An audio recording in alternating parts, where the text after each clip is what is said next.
The afternoon sun filtered through the dusty panes of classroom 112 at Thompson Middle School on the outskirts of San Diego, California, casting elongated golden streaks across the worn wooden desks where 11-year-old Lila Ramirez sat hunched over her notebook, her fingers tapping a soft rhythm against the edge of her ukulele case.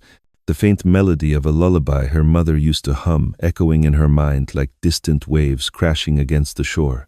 Lila's dark, curly hair cascaded freely over her shoulders, a wild tangle of black coils that her mother, Lieutenant Elena Ramirez, had lovingly brushed that very morning before deploying on a classified mission across the Pacific, whispering promises of seashells and stories upon her return, the kind of rituals that anchored Lila in the unpredictable rhythm of military life where goodbyes were as routine as the tides. She wasn't one to draw attention. As the daughter of a Navy officer, Lila had learned early to blend into the background, her small frame and quiet demeanor making her just another face in the sea of 25 seventh graders. But today, in music class, she allowed herself a moment of escape, her fingers tentatively strumming the ukulele's strings, coaxing out a gentle ballad about endless oceans and sailors finding their way home, the notes floating softly through the air like sea foam, drawing a few classmates into a hushed appreciation, their pencils pausing mid-note as the melody wove its simple magic. But Margaret Hale, the 49-year-old music teacher perched at the front like a sentinel carved from unyielding oak, her ash-blonde hair pulled into a severe bun that accentuated the sharp lines of her face, remnants of her own dashed dreams in the Navy where she had once scrubbed decks on the USS Independence with bitterness brewing in her heart, did not share the enchantment. Instead, her eyes narrowed, a flicker of something darker resentment, perhaps, or the ghost of old grudges crossing her features as she slammed her pen down on the desk, the sharp crack slicing through the room like a foghorn in the night. "Ramirez," she barked, her voice laced with an authority that had long outgrown its welcome, causing Lila to fumble the strings, eliciting a discordant twang that hung awkwardly in the silence. "What exactly do you think this classroom is? A street corner concert or a place of learning where we follow rules, not whims?" Lila's cheeks flushed a deep crimson, her curls falling forward like a curtain she wished could hide her entirely, her heart pounding in her chest like the relentless drum of a ship's engine, the kind her mother described in bedtime tales of adventure and duty. She wasn't defiant by nature. Lila, with her wide brown eyes inherited from her father's side and the quiet resilience from her mother's deployments, but the words tumbled out anyway, soft and pleading. "Miss Hale, I was just practicing for our group project, ma'am. The one about sea shanties you assigned last week." The class shifted uneasily, whispers rippling like undercurrents. For they had all noticed the subtle barbs in recent weeks, the way Miss Hale would dock points on Lila's sheet music for overly ethnic rhythms, or mutter about distracting accessories when Lila's ukulele case peeked from her backpack, comments that landed like subtle splashes but eroded confidence drop by drop. Margaret rose from her stool, her low heels clicking against the scuffed linoleum floor with the precision of a march she had once drilled into recruits. Though her own tenure in the Navy had ended in a haze of reprimands and early discharge, a chapter she blamed squarely on Elena Ramirez, the young lieutenant who had reported her for fostering division among the crew, for whispers that painted Latina sailors as clannish and undeserving of command, accusations that cost Margaret her stripes and left her adrift in civilian life, teaching middle school music with a chip on her shoulder the size of an anchor. Now, fate, or perhaps a cruel twist of scheduling, had placed Elena's daughter in her domain, and Margaret savored the irony, circling Lila's desk like a patrol boat scanning for infractions, her perfume, a cloying floral assault, invading the girl's space as she loomed, arms crossed over her starched blouse, practicing, with that mop of a hairstyle flapping around like seaweed in a storm. "Look at it. Class, this is what happens when personal expression overrides school standards. Our dress code is clear. Hair neat, contained, professional, not some wild display meant to steal the spotlight from actual education." The room tensed, a collective intake of breath as Lila's hand instinctively rose to tuck a curl behind her ear, her voice barely above a whisper now.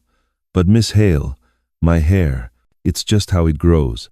And Mom said it's fine as long as it's clean. She even emailed the office about my sensitive scalp from all the salt air back home." Margaret's laugh was a brittle thing, devoid of warmth, echoing off the faded posters of Beethoven and Mozart that lined the walls, relics of a passion she wielded more as a weapon than an inspiration. She snatched the ukulele from Lila's desk, holding it aloft like evidence in a trial. Your mother? Oh, the illustrious Lieutenant Ramirez, always too busy charting courses across the globe to teach her daughter about boundaries, I suppose. Does she think a uniform gives your family a pass from rules that apply to everyone else? Stand up, Ramirez, we're addressing this now, before it sets a precedent for chaos. Lila obeyed slowly, her legs wobbling like a dinghy in choppy waters. The eyes of her peers sympathetic glances from Jamal across the aisle, who had already slipped his phone under his notebook to capture the moment, his thumb hovering over record, and averted stares from others too timid to intervene burning into her back as Margaret gripped her arm, not harshly enough to bruise but firmly enough to propel her toward the door, the ukulele case left abandoned on the desk like a forgotten buoy. The hallway stretched out endlessly under the fluorescent buzz, lockers lining the walls like silent witnesses, the distant hum of a janitor's vacuum, the only soundtrack to Lila's mounting dread. Her mind racing back to the video calls with her mother, Elena's face pixelated on the screen from some undisclosed atoll, promising, "You're my little captain, Lila, hold the helm steady, and I'll bring the stars home for you." But now, as Margaret marched her to the nurse's station at the corridor's end, that promise felt fragile, unraveling with each step. Nurse Helen Greer looked up from her cluttered desk, surrounded by band-aids and throat lozenges, her round face creasing with concern at the sight of Lila's wide-eyed fear and Margaret's unyielding posture. Helen, a grandmotherly figure in her mid-50s with a penchant for knitting during slow shifts, had seen her share of playground scrapes and stomach aches, but nothing quite like this, a teacher dragging a child for a haircut enforcement. "Miss Hale, what's going on here?" she asked, setting aside her crossword puzzle, her voice a gentle lilt that usually soothed fevers and frayed nerves. Margaret released Lila's arm with a flourish, as if presenting a problem to be solved. "A blatant dress code violation. Helen, this young lady's hair is a distraction, unkempt and unprofessional. I've reviewed the files, no medical exemptions noted, so we'll tidy it up right here to ensure equity for all students. Hand me the trimmer kit, please." Lila's breath hitched, a sob catching in her throat as she backed against the examination table, the paper liner crinkling under her palms. "No, please, Miss Hale, you don't understand, my scalp gets irritated from the wind and salt." Mom filed the papers. She talked to Principal Klein herself before she left. "Call her, she'll tell you." But Margaret waved off the plea like a stray fog, her fingers already unwrapping the electric trimmer from its sterile pouch, the device humming to life with a low, menacing buzz that filled the tiny room like the drone of an approaching squall. "Your mother is oceans away playing hero, child. She can't bail you out of basic responsibility. Now sit down. This is for your own good, to teach you that rules level the playing field. No favorites for seafaring families." Helen hesitated, her hand hovering over the phone, instinct screaming that this crossed a line into something profoundly wrong, but years of deference to faculty and the fear of rocking the boat in a district perpetually on the brink of budget cuts kept her rooted. "Perhaps we should verify with the office first, Margaret, or contact her father. Carlos is listed as emergency," she ventured. But Margaret's glare silenced her. "Nonsense. I've got this under authorization. It's standard procedure for non-compliance. Hold still, Ramirez." Lila's world narrowed to the vibration against her scalp, the first curls shearing away in dark clumps that fluttered to the linoleum like fallen palm fronds after a gale, each snip a betrayal that tore at the fabric of her security, tears streaming hot and unchecked down her face as she clutched the table's edge, whispering over and over, "Mommy, please come home, please." The mirror on the wall reflecting a stranger with patchy, exposed skin, raw and vulnerable under the harsh lights, the once playful waves of her hair, now scattered remnants of a morning ritual that had started with laughter and ended in loss. Margaret worked methodically, her movements sufficient from muscle memory of basic training she had barely survived, muttering under her breath, "There, that's better now. You look like a proper student, not some wild island castaway. Learn from this, girl. Authority isn't optional, no matter whose shadow you stand in." When the trimmer finally clicked off, the silence was deafening save for Lila's ragged breaths, her hands trembling as they rose to explore the unfamiliar terrain of her head, fingertips tracing the uneven stubble and tender spots where the blades had nicked too close. a wave of nausea rising as the cool air kissed her newly bared skin, amplifying every imperfection she had hidden beneath her curls, the protective veil her mother had woven with stories of sirens and safe harbors. Helen, finally finding her voice, rushed forward with a tissue box. "Oh, honey, I'm so sorry. I thought it was just a trim, not this. Let me get you some water, and I'll call your dad right away." But her words dissolved into the ether as Margaret dusted her hands, satisfied with her handiwork. "All set now. Clean up those clippings, Helen, and send her back to class. Distraction eliminated. Lesson learned." She strode out, leaving the door ajar, her heels echoing down the hall like retreating thunder, oblivious to the storm she had unleashed. Jamal, who had trailed them at a distance, heart hammering with a mix of fear and fury, peeked through the crack and gasped at the sight, rushing in to wrap his hoodie around Lila's shoulders like a makeshift cape. "Lila, oh man, that was wrong, super wrong. I got it on my phone, the whole hallway part, and I heard some through the door. My parents are gonna freak. We'll tell everyone. Okay? You're gonna be all right, I promise." Lila nodded numbly, pulling the fabric tight over her head. The soft cotton, a poor substitute for the warmth of her mother's embrace, her mind adrift in a sea of what-ifs, replaying the buzz, the falls, the finality, but beneath the ache, a spark flickered the melody she had been playing earlier, now twisted into something fiercer, a song of resilience waiting to break free. Carlos Ramirez, a retired shipyard mechanic with calloused hands that still smelled faintly of weld and brine, received Helen's call just as the sun dipped toward the horizon, painting the bay in oranges and purples. He dropped his toolbox in the driveway, the clang echoing his rising panic as he sped to the school, bursting into the nurse's office to find his daughter curled in a chair, hood up, silent tears carving paths down her cheeks. "Mi princesa, what happened to you?" he murmured, kneeling to pull her into his arms, his broad frame enveloping her like the hull of a sturdy vessel.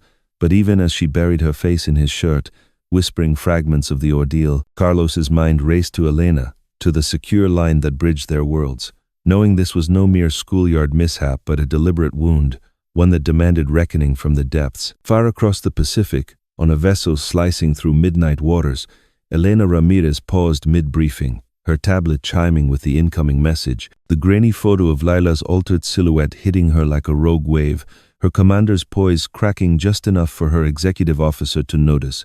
"Ma'am, everything all right?" Elena straightened, stealing her gaze on the horizon radar. "Family matter reroute comms priority. I'm coming home, and when I do, heads will roll for this." The ocean, vast and unforgiving, seemed to hold its breath, sensing the tide turning, for in the Ramirez family, loyalty ran deeper than any trench, and Elena, forged in the fires of command and compassion, would navigate this storm with the precision of a seasoned captain, steering toward justice no matter the gales ahead. As Carlos bundled Lila into the truck, the ukulele case retrieved from the classroom by a sympathetic custodian who had overheard the whispers, he hummed the lullaby Elena favored, its notes a lifeline in the gathering dusk, unaware that this single afternoon had set in motion ripples that would swell into a movement, transforming personal pain into a chorus of change, where one girl's silent song would eventually harmonize with thousands, echoing across classrooms and courtrooms alike, a testament to the unyielding power of melody over malice. Lila, nestled against the window, traced patterns on the fogged glass, imagining waves rising to reclaim what was lost, her fingers itching for the strings once more. For in music, as her mother always said, there was a current strong enough to carry you through the darkest straits, and tonight, as stars pricked the velvet sky over the bay, that current began to stir, pulling her towards shores of strength she had yet to chart. The school loomed in the rear view, its lights flickering on like wary beacons, but Lila turned away, focusing instead on the horizon where her mother's ship might one day silhouette against the dawn, a promise that no trimmer's blade could sever, only sharpen into something unbreakable. And so the chapter closed on that shadowed classroom, not with defeat, but with the quiet prelude to a symphony yet to unfold, where every fallen curl became a note in a larger score, composed of courage, community, and the relentless rhythm of the sea. Nightfall draped the modest Ramirez home in Coronado like a heavy canvas sail, the distant crash of waves against the pier, a rhythmic underscore to the tension coiling in Carlos's chest as he paced the linoleum kitchen floor, phone clutched like a lifeline to his ear. the secure line crackling faintly with the static of thousands of miles of ocean between him and Elena. Lila sat curled on the worn couch in the living room, knees drawn to her chest under the oversized hoodie Jamal had draped over her, her fingers absent-mindedly tracing invisible chords on her thigh, the ghost of ukulele strings urging a melody she couldn't yet voice, her newly shorn scalp prickling under the fabric as if protesting the violation that had stripped away more than hair. It had peeled back layers of the quiet confidence she had built through her mother's tales of tidal resilience and her father's steady shipyard stories of mending what breaks. Elena, it's worse than a simple clip. They took everything, left her exposed and shaking. She hasn't hummed a note since, just stares at the wall like the sea swallowed her whole. Carlos's voice cracked, the retired mechanic's calloused hands gesturing futilely into the void, his salt and pepper hair disheveled from running it through a dozen times since bundling her into the truck, the scent of antiseptic from the nurse's office still clinging to her clothes like an unwelcome fog. On the other end, deep in the Pacific's embrace aboard the stealthy confines of the USS Vanguard, Elena Ramirez froze mid-stride on the narrow bridge corridor, the hum of diesel engines and the soft beep of sonar pings fading into irrelevance as her executive officer, a sharp-eyed lieutenant with a clipboard of patrol logs, shot her a questioning glance. Elena, at 38, was a pillar of composure forged in the crucible of covert ops, her dark hair pinned in a no-nonsense chignon, her uniform crisp despite the humidity, every ribbon on her chest a testament to missions that demanded precision over panic. But this pierced the armor, her free hand gripping the bulkhead rail until her knuckles whitened, visions of Lila's curls, so like her own in their defiant curl, now scattered like debris from a storm she couldn't command from afar. Carlos, keep her close, wrap her in that old Afghan from your mother's house, the one with the sailor knots. I'll reroute through Pearl Harbor, emergency family leave, tell her I'm charting the fastest current home, and start documenting photos, notes, witness names. Every ripple from this will trace back to accountability. Elena's tone was steel wrapped in silk, the commander's edge honed from years of briefing admirals on intel that could shift alliances, now redirected toward a battlefront far more personal, her mind already mapping vectors. The school's chain of command, potential allies in the base's family support network, the subtle undercurrents of resentment she suspected simmered from her own Navy days when she had stood against whispers that divided the ranks. The call severed with a click that echoed like a hat ceiling, leaving Carlos to kneel before Lila, his broad shoulders a harbor as he gently lifted the hood's edge. Papa's here. Mi sol, let's get some chamomile from the garden. The kind that grows wild like your songs. Tomorrow, we'll find the notes that fight back. Lila leaned into him, a single sob escaping. But in that vulnerability, a seed stirred the ukulele case on the coffee table, its worn strap a reminder that music wasn't just play. It was her compass, the one her mother swore could navigate any squall. Dawn broke over Thompson Middle School with a deceptive calm, the flagpole's halyard clinking softly in the breeze as Principal Robert Klein unlocked his office door, the scent of stale coffee from yesterday's pot mingling with the faint brine from the nearby bay, his mind already churning through the overnight emails. A flurry from concerned parents sparked by an anonymous post in the local military spouses forum, whispers of overreach in the music room circulating like contraband among the base families who knew the sting of absent guardians all too well. Klein, a lanky 55-year-old with the perpetual 5 o'clock shadow and a Rolodex of district contacts thicker than his policy manual, summoned Margaret Hale to his sanctum before the first bell, the room's walls papered in motivational posters of eagles soaring over oceans. Ironic, he thought fleetingly, given the tidal wave brewing. Margaret arrived with her chin lifted, thermos in hand, her bun impeccable as ever, but a faint tremor in her step betrayed the night's fitful sleep haunted by echoes of Elena's unyielding gaze from 2 decades past on the Independence's deck, where a routine inspection had unearthed her careless logs that sowed discord, costing her the promotion she craved and leaving her to wash ashore in classrooms rather than command posts. Robert, it's contained a firm reminder on policy, perhaps a note home. The girl was disruptive, her hair a literal tangle in the ensemble we were building for the spring recital, Margaret asserted, settling into the vinyl chair with the poise of a performer facing an audition. But Klein's brow furrowed, his fingers drumming the desk like Morse code for caution. Margaret, the forum's lighting up Navy kid targeted. They're saying, We can't afford optics like this with the base so close. One day of reflection for you, and I'll draft a statement. Commitment to inclusive standards while honoring diverse backgrounds. Keep it quiet, no admissions. She nodded curtly, but as she exited, her mind raced to contingency's old Navy contacts who might murmur about Elena's overzealous reports back then. Ways to frame this as cultural clash rather than overstep, unaware that the forum post, seated by Jamal's mother over a late-night tamale and tea session, had already appended a blurry hallway clip from his phone, the audio faint but damning. Margaret's grip firm, Lila's plea a whisper lost in the shuffle. By mid-morning, the post had migrated to broader networks, the San Diego chapter of Blue Star Families amplifying it with a call for solidarity. Our kids serve silently while we serve. Let's ensure schools serve them back, drawing responses from spouses across the fleet, some sharing ukulele covers of Lila's half-remembered ballad as virtual hugs, turning a solitary incident into a shared anthem before Lila herself had even strummed a chord in response. Carlos, meanwhile, navigated the midday sun to the naval clinic, Lila's hands small in his as they entered the air-conditioned haven smelling of iodine and empathy. Dr. Sofia Alvarez, a pediatric dermatologist with a soft accent and a stethoscope adorned with tiny anchors, examining the nicks with gentle probes, her face clouding as she noted the inflammation blooming like unwelcome kelp. This wasn't a trim, Carlos, it was distress inflicted. Her scalp's reacting with stress hives, and psychologically, we'll need counseling, but start with this salve and the referral to our arts therapist. Music heals what words can't yet touch. Lila, perched on the exam table in paper gown, fiddled with a complimentary stress ball shaped like a conch, squeezing out rhythms that mimicked wave crests, her eyes distant but flickering with the doctor's encouragement.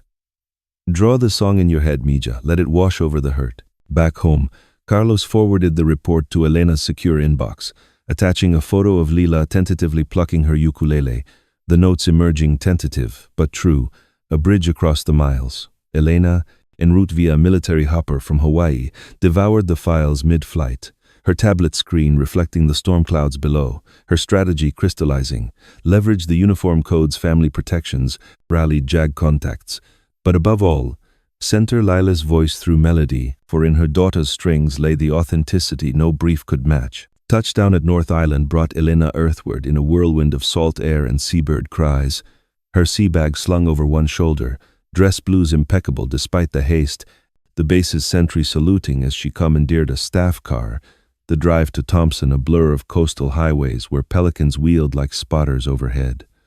She arrived as lunch recess ebbed, striding through the main doors with the purposeful gait of a boarding party, her presence rippling outward, students pausing mid-bite on sandwiches, teachers glancing from windows with mixtures of curiosity and caution, the air humming with unspoken questions as she beelined for Klein's office, bypassing the secretary's tentative appointment with a clipped official Navy business stand aside. Klein looked up from his sandwich, mustard staining his tie, his composure fracturing at the sight of Elena, taller and more resolute than memory served, her eyes the color of deep water holding secrets in steel. Lieutenant Ramirez, Elena, we weren't expecting, please, sit. This is regrettable, a miscommunication on protocols, he stammered, gesturing to the guest chair. But Elena remained standing, at her posture a pillar as she slid a folder across the desk, preliminary timelines, clinic notes, the forum screenshots, her voice even, measured like a briefing on submerged threats. Miscommunication? Principal Klein, my daughter was escorted and altered against her will, despite documented sensitivities you confirmed 3 months ago. This isn't policy, it's personal, and I have witnesses attesting to prior comments that singled her out, echoes of divides I once addressed in service to keep crews whole. Margaret, summoned by intercom, entered then, her thermos forgotten in the lounge, the color draining from her face as recognition hit like a depth charge. Elena's unblinking stare transporting her back to the Independence's wardroom, where a stack of affidavits had sealed her fate, whispers of favoritism toward those island girls unraveling under scrutiny. You're back early, Margaret faltered, clutching the doorframe, her bun suddenly askew from nervous fingers. Elena turned, her expression a calm sea masking undercurrents. Early enough to remind you that classrooms, like ships, thrive on trust, not grudges nursed over years. On that vessel, You sowed discord to mask shortcomings now. You've sown pain in a child who had no part in it. Explain yourself, or we'll do so in a forum where melodies of truth play louder than excuses. The room thickened with silence, broken only by the distant chime of the bell signaling class resumption, Klein interjecting weakly, "Let's mediate counseling for all, perhaps a transfer." But Elena's gaze held Margaret's, extracting a stuttered, "It was the hair. The disruption I didn't mean," before she bolted, leaving Klein to promise reviews while Elena, undeterred, pivoted to the music wing, gathering Jamal and two other classmates who had overheard the prelude, their accounts bolstering the file like additional bearings on a chart. By evening, the ripples crested into waves. KSD-TV's evening segment featured a teary Carlos outside the clinic. "She's our Melody, how do you hush a song like that?" Juxtaposed with anonymous school sources leaking the policy enforcement line.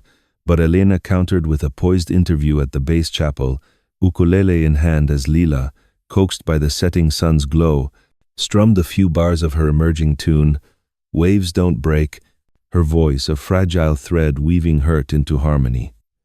"The sea pulls back to push stronger, that's what Mom says, and I believe her now."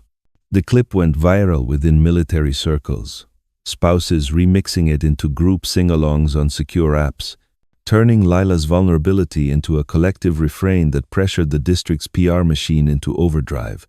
Yet, shadows lingered Margaret's late-night anonymous tip to a sympathetic blogger, twisting the narrative to overprotective military entitlement, and a scrawled note slipped under the Ramirez door, "Winds change, stay ashore." Elena, reviewing security footage from a friendly base IT ally showing Margaret's hallway drag in unflinching detail, pocketed the threat as fuel, convening with Grace Torres over encrypted video, the JAG lawyer's eyes gleaming. "We've got intent, negligence, and a paper trail wider than the strait. File civil for trauma, push criminal for endangerment, but let's lead with Lila's song. Make it the heartbeat of the case." That night, under a canopy of stars mirroring the Navy's domed observatories, Elena gathered neighbors on the porch, Jamal's family with guitars, a retired chief petty officer with a harmonica improvising a seaside jam session where Lila's fingers found their footing on the strings, her voice lifting in chorus with the group, the melody swelling like a fair wind filling sails, transforming the home from sanctuary to stage, a prelude to the public performances that would amplify their stand. As the last notes faded into the night, Elena knelt beside her daughter. "That was your command. Mi Capitana, the current's yours now." And Lila, for the first time since the buzz, smiled faintly, plucking a final riff that promised not just survival, but a symphony of reckoning yet to resound across the shorelines of justice, where one family's harmony would tune the discordant strings of a system long overdue for retuning, the waves of resistance no longer lapping but crashing, ready to reshape the coastline ahead. The gavel's sharp rap echoed through the vaulted ceilings of San Diego County Superior Court like the first note of a resolving chord, pulling the assembled gallery packed with base families in crisp polos embroidered with anchor motifs, activists clutching handmade signs etched with musical staffs and waves, and a smattering of reporters whose notebooks fluttered like sheet music in the recycled air into a collective hush as Judge Laura Mendoza, a poised woman in her late 40s with silver threads weaving through her dark bob and a reputation for rulings as balanced as a sextant reading, adjusted her glasses and scanned the docket, her voice carrying the measured cadence of someone who had navigated her own share of institutional tempests from her days clerking for a federal bench. Case number 24SM0782, Ramirez family versus Hale and the Thompson Middle School District, on charges of child endangerment, educational negligence, and willful disregard of accommodations. Counsel, proceed. Grace Torres, the Ramirez family's counsel, a dynamo in tailored navy blazers that echoed Elena's uniform without aping it, rose with the grace of a conductor raising her baton, her Latina heritage shining through in the subtle sway of her gold hoop earrings as she addressed the jury of 12 everyday folks from clerks to retirees, their faces a mosaic of empathy and intrigue outlining not just the facts but the symphony of fallout. Ladies and gentlemen, this isn't a discord of misunderstanding, it's a deliberate dissonance played on the strings of a child's vulnerability, where a teacher's unresolved notes from a past tour of duty crescendoed into an act that silenced a young voice mid-melody. We'll show you the score emails archived like forgotten manuscripts, hallway footage that captures the pull of authority unchecked, and medical charts charting the emotional arpeggios of trauma that no policy could justify. Across the aisle, Margaret Hale's attorney, a harried public defender named Victor Lang with a tie askew like a dropped beat, countered with a plea for tempo. A momentary lapse in harmony. Your Honor, Miss Hale sought only to tune the classroom ensemble to district guidelines. Her actions a fermata on disruption, not a crescendo of malice. Context matters, as does the pressure on educators to conduct without a full orchestra at their backs. But as the days unfolded in that sunlit chamber, with oak benches creaking under shifting weights and the faint scent of polished wood mingling with the citrus polish of the bailiff's boots, the evidence unfurled like a grand staff, each exhibit a measure building toward revelation. First, the clinic's dermatological dossier. Dr. Sofia Alvarez taking the stand in a lab coat starched to precision, her slides projecting magnified images of Leela's irritated scalp, not graphic but poignant, like close-ups of frayed strings on a well-loved instrument, explaining how the abrupt alteration exacerbated a hereditary sensitivity to environmental stressors, common in coastal families, turning routine salt breezes into symphonies of itch and isolation. It wasn't cosmetic, Judge Mendoza, it was catalytic, igniting a cascade of withdrawal, where a girl who once led chorus lines now hesitates to hum in hallways. Then came Jamal's testimony, the 11-year-old perched on the elevated box like a soloist on risers, his voice steady despite the microphone's feedback squeal, recounting the classroom prelude with the clarity of a practiced refrain. Miss Hale said Lila's hair was like tangled nets dragging everyone down, and when she grabbed her arm, it wasn't gentle, it was like yanking a rope in a tug-of-war you didn't sign up for. I hit record because it felt off-key, like the song we were supposed to learn got rewritten wrong. The jury leaned in, pencils scratching furiously, as the audio clip played Margaret's voice a tinny echo through the speakers, her grip visible in the grainy phone footage that looped the hallway march, Lila's curls bouncing defiantly before vanishing from frame, a visual hook that tugged at heartstrings harder than any ballad. Elena Ramirez followed, not as the avenging captain but as the anchoring alto, her dress blues traded for a simple sheath that spoke of civilian shores, her testimony, a measured recitative blending maternal ache with professional poise. I filed those accommodations before my deployment, detailing Lila's needs with the same detail I brief my crew on hull integrity because for us, homefront vulnerabilities are as mission critical as any at-sea alert. Yet when I returned, I found my daughter's harmony disrupted by echoes of old deckside divides I thought we'd all outrun. Her words hung, resonant, as she cued a montage from the base chapel session, Lila's ukulele plucking tentative then triumphant, the child's voice overlaying the visuals like a voiceover score. The waves don't break me, they teach me to rise, drawing audible sniffles from the back row and a subtle nod from Judge Mendoza, whose own daughter had navigated schoolyard solos with a violin in tow. Margaret Hale's turn came midweek, her ascent to the stand a faltering adagio, the once rigid bun now softened by anxious tugs, her testimony a defensive coda laced with deflection. I was composing order from chaos, ensuring the recital wouldn't falter on visual variances.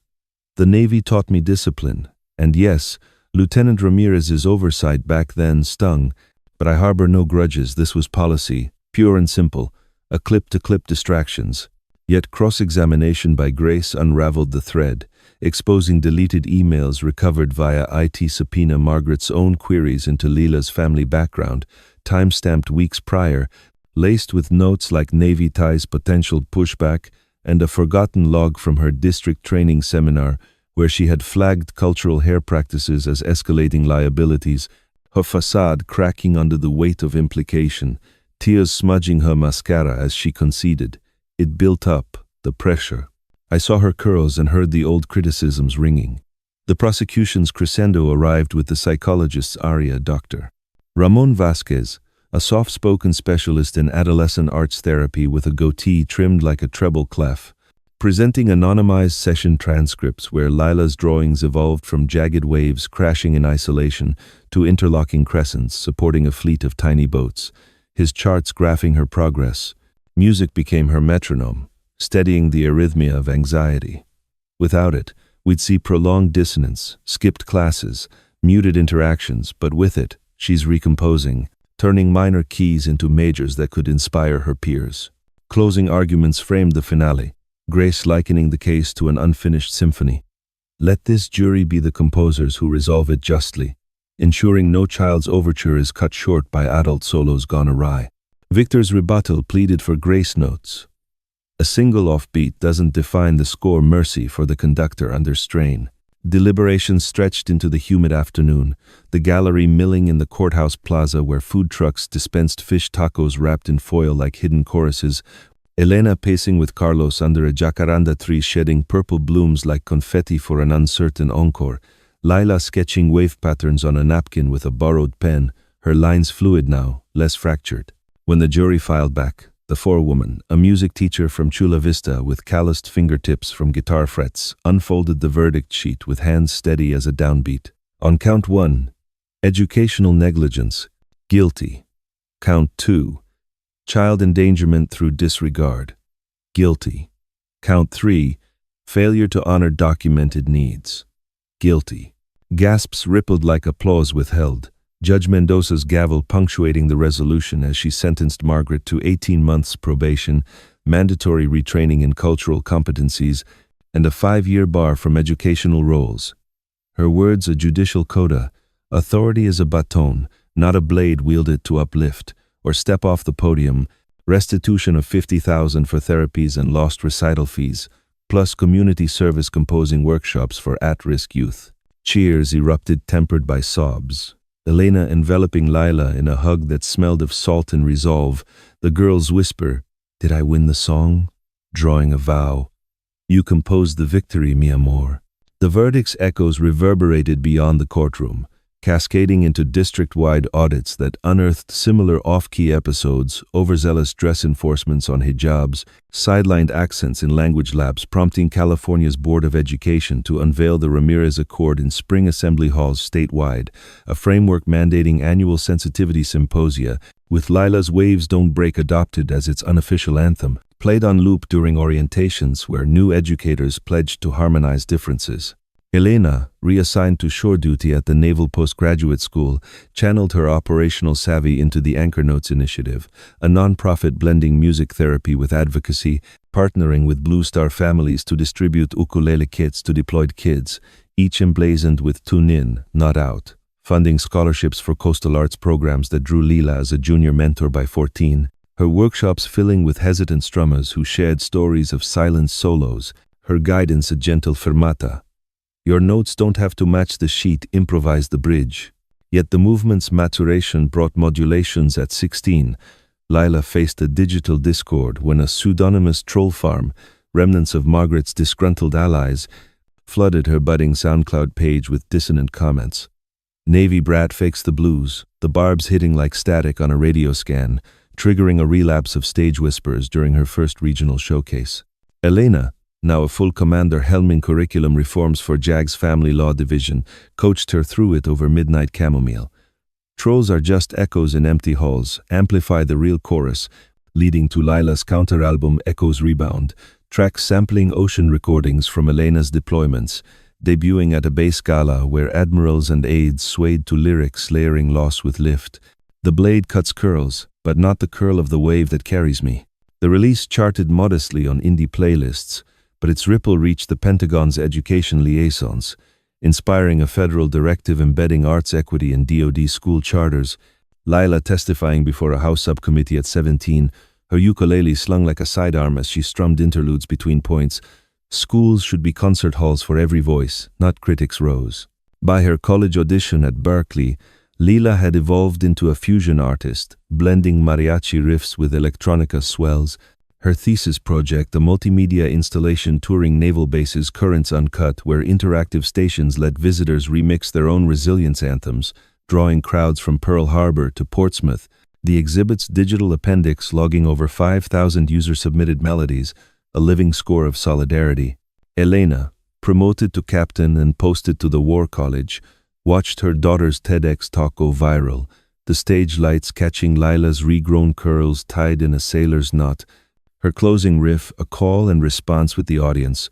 What wave have you ridden? Sing it back, let the harmony heal. Personal octaves tested them still at 20. Lila grappled with a label offer that demanded marketable melancholy, diluting her advocacy edge for broader appeal, a crossroads where Elena's counsel echoed from afar during a Mediterranean posting. True hits resonate from the heart's harbor, not the chart's shallows, steering her to indie alliances that amplified global chapters, from Manila symposia on seafarer kids' rights to Sydney sessions, syncing with indigenous songlines. A decade on, Dr. Lila Ramirez Ortiz, PhD in ethnomusicology from UCLA, helmed the Oceanic Harmony Lab at UC San Diego. Her research dissecting how rhythmic interventions mend deployment fractures, papers cited in UNESCO forums where she keynoted on melodic mandates. Safeguarding student voices in transient lives, her band aptly dubbed Tidal Forces backing sets with guest spots from Jamal, now a sound engineer, and Helen Greer, retired but rhythm section ready on congas. One twilight rehearsal on La Jolla Coves, waves lapping at their feet. Elena joined on harmonica. The elder Ramirez's breath-shaping bluesy fills around Lila's lead. From that classroom cut to this coastal cadence, we've composed a legacy, but the score's still unfolding. Lila paused mid-chorus, gazing at the horizon where her mother's ships once vanished, now a vista of possibility.